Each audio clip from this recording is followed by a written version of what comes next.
Greetings,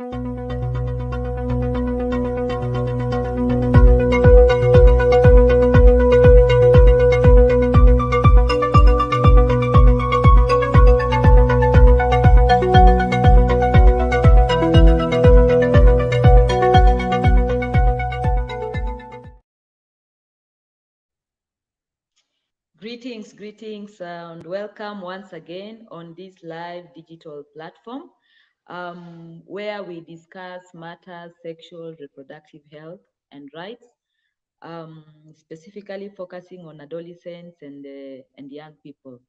So today we are going to discuss matters increasing rates of HIV among adolescents.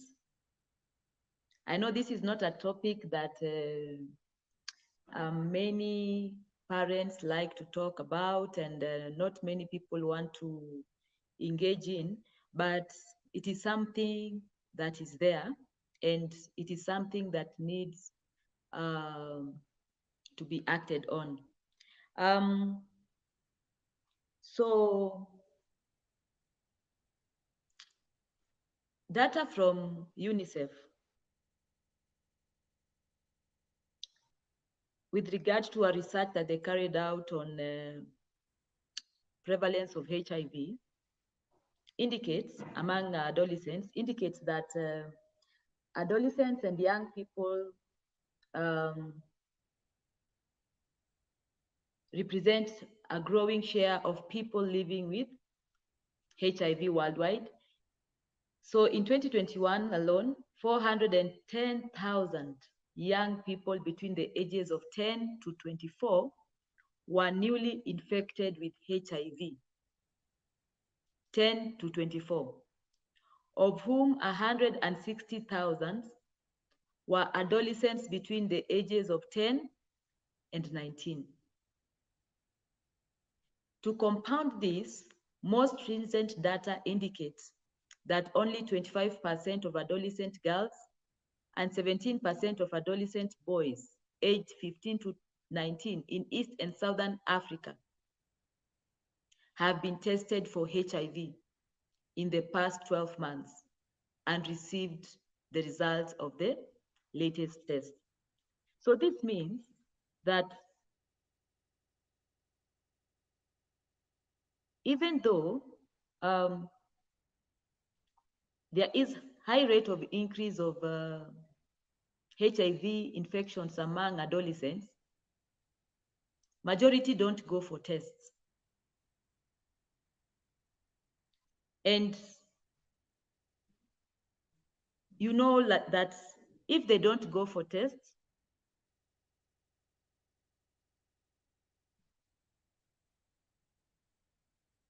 their health condition will get worse. That it might develop to AIDS. So therefore, what do we need to curb this HIV prevalence among adolescents and young people? Number one, there should be school-based sex education which is effective in changing the knowledge, attitudes, and practices that lead to risky sexual behavior. We've heard that comprehensive sexuality education is very important, and it is very important. You know, sometimes in schools, you find that the government says that in schools, adolescents should only be taught about abstinence alone. But sometimes you find in school that there are young people who are already sexually active. And as such,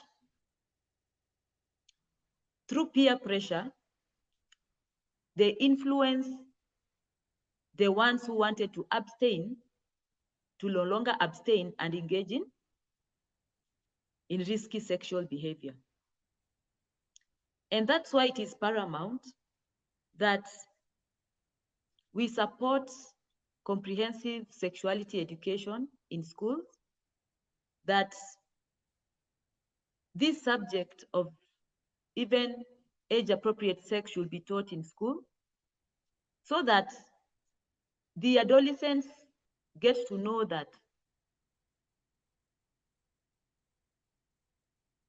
you need to have it at the right time.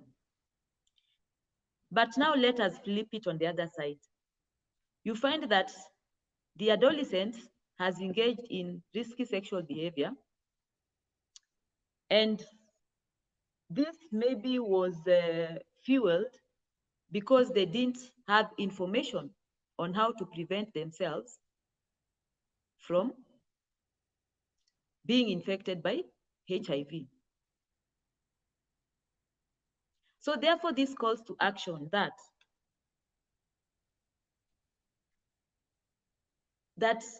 even the donor community should, and even the government should even roll up even behavior change programs in schools, so that we can curb this increase. The other thing that should be taught is that even when these adolescents engage in the risky behavior, they should be encouraged to go for HIV testing, so that if you are positive, you can go for the relevant treatment. And also, even among teenagers, you also find that at that particular period of time is when now some have started engaging themselves in drug use, even injectables. And that is how even some of them get infected. So therefore, the government and also development partners and donors should also increase efforts towards curbing use of drugs, even in the community, and even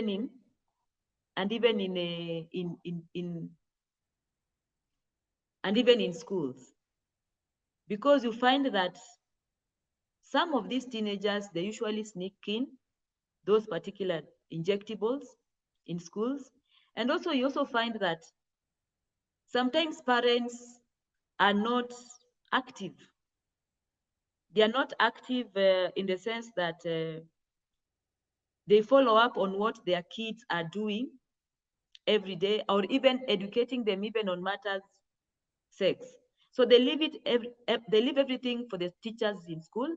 And in school, the teachers, you find, because of the certain laws in place, they're not able to share with the kids about sex. So you find at the end of the day, it is the child who is losing, because they are not getting the right information so that they can make the right decision. There is also need to also increase funding for even HIV/AIDS program by the government, so that we can curb this increase of HIV among adolescents. So with my closing remarks, let us all work together to ensure that HIV rates among adolescents is zero. Is zero, because you've heard what the data has stated, that it is high among adolescents. And this is because of risky sexual behavior and other factors. So let us hold hands together and curb this increase. Thank you for joining us on Adolescent and Youth SRHR Digital Platform, which is a brainchild of Violet Beauty Foundation, which uses also digital media to sensitize the community on matters which are of interest to the populace. Thank you and see you next time.